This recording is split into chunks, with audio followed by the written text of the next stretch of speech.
Thank you for joining us. We continue to follow that breaking news out of Davis. The person believed to be responsible for a string of stabbings in Davis is finally off the streets tonight. Let's get right out to Jeannie Nguyen. She is live at the Davis Police Department.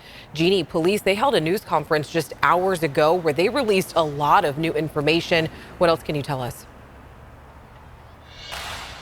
Alex, Davis police here say that they believe that 21-year-old Carlos Dominguez is their guy. They've charged him with 2 counts of murder and 1 count of attempted murder. Now tonight, the mayor of Davis says that he believes that the people here in this Davis community can finally be at peace following this arrest. We've made an arrest. It's what the Davis community has been hoping for all week after 3 people were stabbed and 2 of them killed. That would be 21-year-old Carlos Dominguez. During a press conference today, Davis Police Chief Darren Pytel says Carlos Dominguez was a UC Davis student up until last week. Chief Pytel credits the community in helping officers track down Dominguez yesterday afternoon. We had about 15 callers over near central West Davis, near Sycamore Park, and they reported seeing a person who matched the description. Sycamore Park was the location where police say Dominguez stabbed and killed UC Davis student Kareem Najim on Saturday night. 2 days before that, police say Dominguez stabbed and killed David Bro at Central Park. Then this week, police say he stabbed a woman in her tent at 2nd and L Street. When police found him yesterday, he was just a few blocks from Sycamore Park. Chief Pytel says he was wearing nearly the same thing when he committed those crimes and had a large knife in his backpack. Police also say Dominguez lives at a home near Hawthorne and 8th, just a few blocks from Sycamore Park. Just about an hour ago, placed him under arrest on 2 counts of homicide for David Bro and Kareem Najim, and for 1 count of attempt murder. Police do say there is evidence the victims fought back because Dominguez had injuries on his hands and wrists. Following today's announcement, Davis Mayor Will Arnold assured the community that they can finally let their guard down. The individual believed to be responsible for these horrific, brutal attacks is no longer free to terrorize our community. Now, of course, this investigation is still ongoing. As far as a motive goes, police say they're still not sure. They do say that when they were talking to Dominguez in an interview process that he was pretty reserved, but that he did have a lot to say. Alex, back to you. All right, Judy, thank you so much. And we want to know if you have other questions. If you do, you can always scan the QR code right on the side of your screen, and you can always send us a text at 916-321-3310. But I want to go ahead and get out to Devin Truby because police and FBI are serving a search warrant at Carlos Dominguez's home in Davis right now, which is right off of Hawthorne and 8th. And our Devin Truby has been on scene all day. Devin, they are still searching that house. And you also spoke with one of those callers who really helped police find this suspect.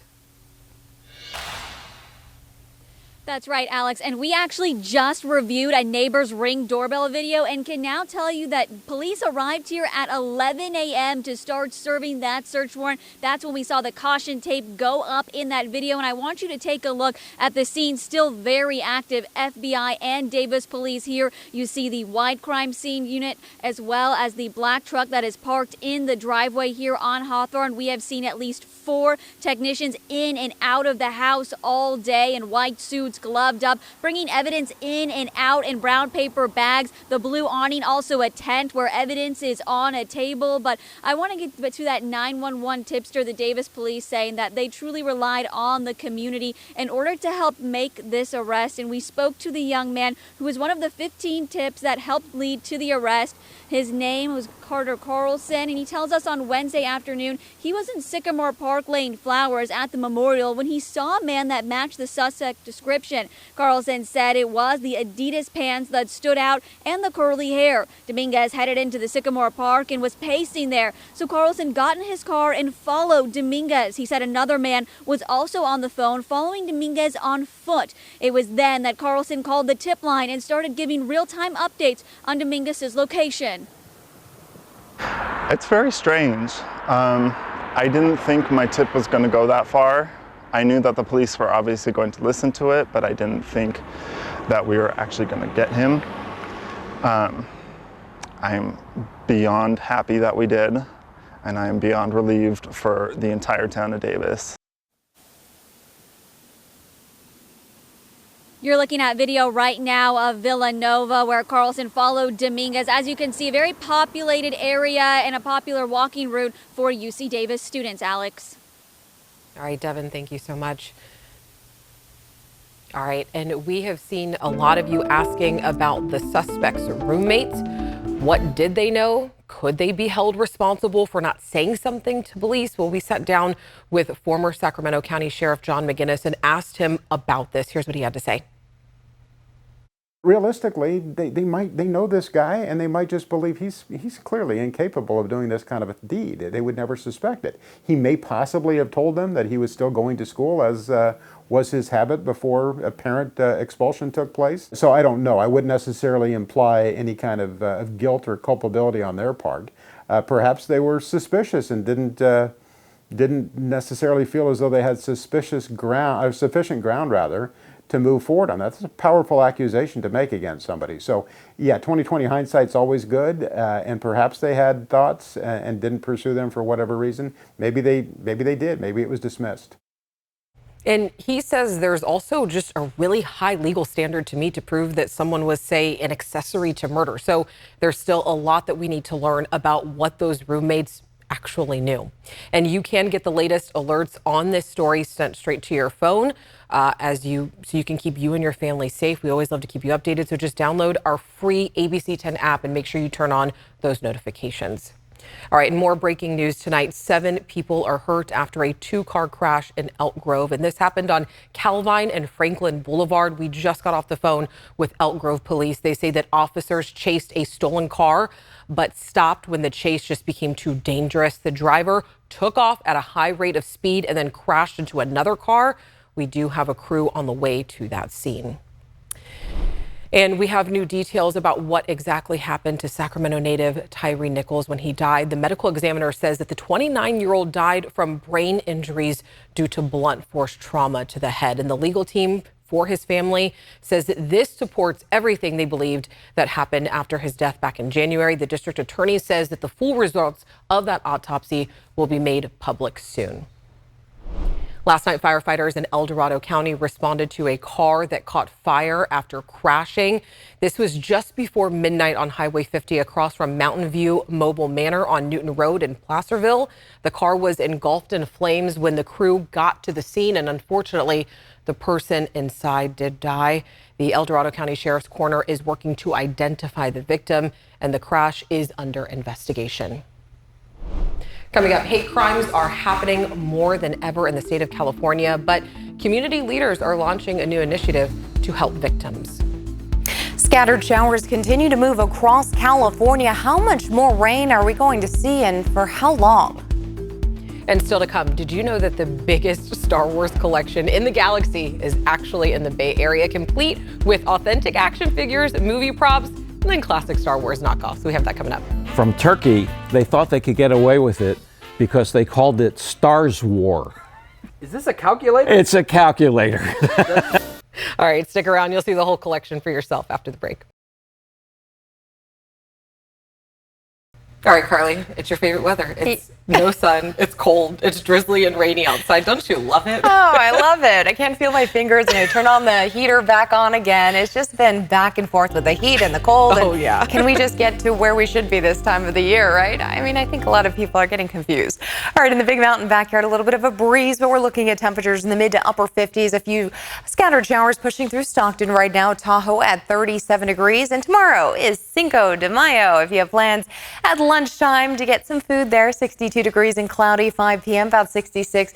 8 p.m. for getting some dinner. We're looking at some increasing shower chances at 61 degrees. Looking at the weather ahead, a slow moving. I mean, this has really been slow moving since the weekend, last weekend into Monday, continuing to push across the area, low pressure system, and that's bringing some more scattered showers even into tomorrow and Saturday morning. Thunderstorm chances should calm down, but mostly sunny skies next week. Let's take a look at the shower chances pushing through into your Friday and then Saturday in the early morning hours, 2 a.m. for the foothills, the valley, and even the coastline, with more snow shower chances. By Sunday, though, we should finally start seeing more of a clearing happening, mostly sunny skies and hopefully warming temperatures by then. A lot of people looking for that sunshine, but we'll see about 1/10 of an inch of rain and maybe 1/3 of an inch, but closer to that 1/4 inch mark right between there. Take a look at this.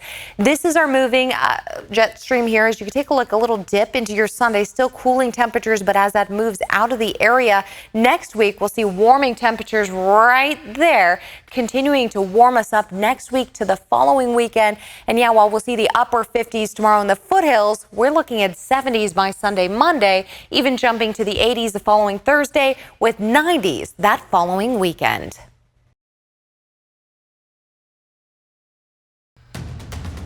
California now has a hotline for victims and witnesses of hate crimes to call and get support. And this is not an emergency line and is separate from the criminal justice system. Our political reporter Morgan Reiner has more on what happens when you call that number. Bambi Salcido says she knows the impact of hate. You know, as a trans woman who is a survivor of a hate crime, she says she wished the hotline that launched today was available to her when she needed it. This is a great first step to ensure that all Californians across our beautiful state get the support that they need through this amazing initiative. The hotline gives people an alternative to contacting law enforcement if they are not ready to. It also connects callers with supportive resources like mental health and legal services. That is why I'm so proud that the governor and the legislature and the entire administration have refused to turn a blind eye, instead passing legislation to crack down on hate crimes and protect targeted communities. Reports of hate crime in California surged 33% from 2020 to 2021, the highest it's been since 2001. Most hate crimes and hate incidents are never reported. And so that's why this online reporting system, combined with a toll-free hotline, will allow victims and witnesses to report a hate incident in a safe and anonymous manner, particularly those who may face language or cultural barriers or are undocumented. If you are a victim or have witnessed a hate crime, the number is 833-866-4283 or 833-8-NO-HATE. And officials will track progress, how many people called in, and whether they get help. That information will be available to the public, and they will use all of that data to help them better that hotline. All right, it is Big Day of Giving. It is a 24-hour event organized by the Sacramento Region Community Foundation to give an opportunity for local nonprofits to grow their notoriety. And with that comes a lot more donations. So although this event is officially today, donations, they have been rolling in all week. And this is a great way to find more organizations that are doing the work in the community that you might really care about. It's really a great opportunity for individuals who might be passionate about a cause to learn about 3 or 4 new organizations in the community that are doing that work. Last year, the event raised more than $13 million for more than 700 organizations. Love to see everyone being so generous.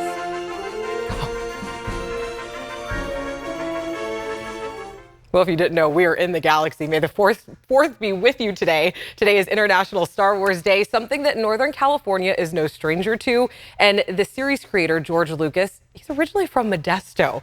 And there are always events to celebrate the franchise. This is from last year's lightsaber fight in Fremont Park. And there are trivia nights and Star Wars parties all around the region.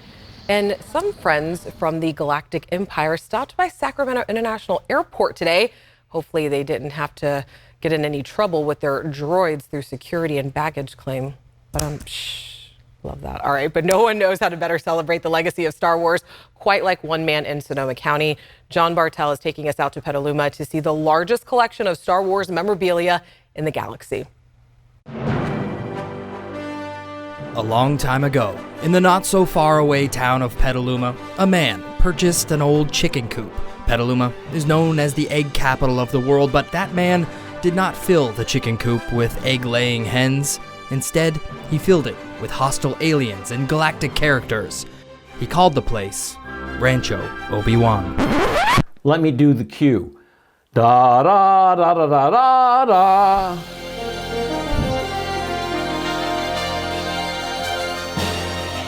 This is Steve Sansweet, and not only did his voice rendition of the Star Wars theme song save me a fortune in paying for musical royalty rights, but he also gave me a free tour of this massive memorabilia collection.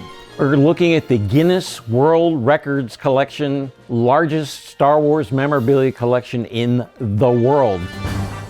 How big is his collection, you ask? Well, the property has 3 buildings on it, totaling 9,000 square feet. And there's an additional 7,000 square foot storage facility off the property. There's way more. And that's full too. Steve used to be a journalist for the Wall Street Journal, and in 1977, he was invited to an early screening of Star Wars: A New Hope. And after seeing the film, he was an instant fan. My life has been Star Wars for 46 years. Steve eventually became part of the fan relations at Lucasfilm and literally wrote the book, or should I say, books on Star Wars fandom. 17 different books on Star Wars, 2 encyclopedias. In all those years of collecting, Steve has acquired some really sought-after items. Hi, Kathy. Hi, Steve. Golden Droid C-3PO from Return of the Jedi. Prototype rifle from Boba Fett from 1978. Millennium Falcon structure. Authentic action figures and movie props get a lot of attention, but Steve also likes to show off his collection of knockoff Star Wars items. From Turkey, they thought they could get away with it because they called it Stars War. Is this a calculator? It's a calculator. Steve even has a collection of Star Wars branded food, including an original Pepperidge Farm cookies. Oh my god, oh, that's horrible. What is what? We can let them through now. Thanks, bud. The tours at Rancho Obi-Wan generally last 3 or 4 hours, and trust me, you'll need all that time just to get a glimpse at a few of the items here. There's even plenty of reading material in the bathroom. From the beautifully crafted fan art to the hard-to-find toys, there's almost no Star Wars item that Steve won't collect. I love sharing the collection. If you have a collection and it's in boxes and in your garage, what good does it do? And though many items here at Rancho Obi-Wan are priceless, the displays are not just for Star Wars superfans. There's something here for everyone. Steve just has one rule, though. We don't talk about money in here. It's all about the passion behind the collectible. From Rancho Obi-Wan in Petaluma, I'm John Bartel. Hope to see you on the back roads.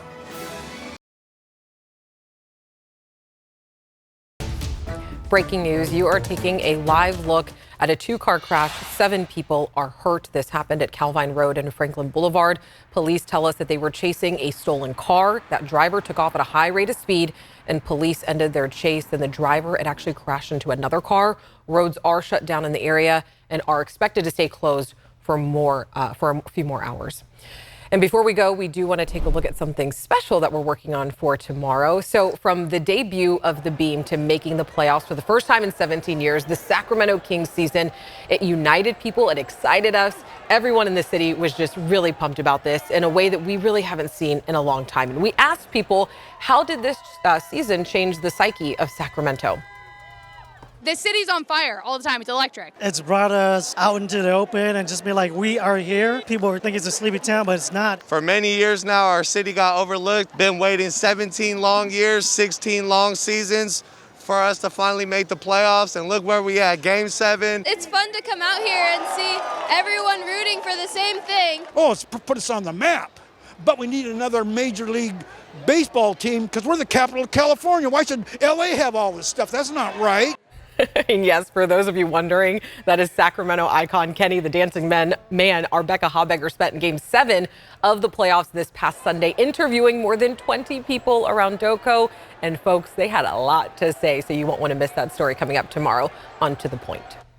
And if you are just joining us, a person believed to be responsible for the string of deadly stabbings in Davis has been arrested. This is 21-year-old Carlos Dominguez. Police say that he was a student at UC Davis up until last week and has lived in Davis for a couple of years. He has been charged with 2 counts of homicide and 1 count of attempted murder. He is currently in the Yolo County Jail, and police say the definition of serial killer does apply in this case. We will have more on this investigation coming up tonight on Late News Tonight at 11. Hope you had a great evening. We'll see you tomorrow.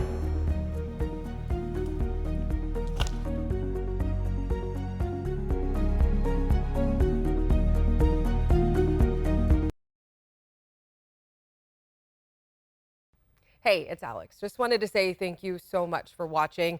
I really love hearing from everyone, and I hope that you'll stay in touch. Reach out to me on Facebook at AlexBellTV, or you can email me at tothepoint@abc10.com, or you can even send me a text message at 916-321-3310.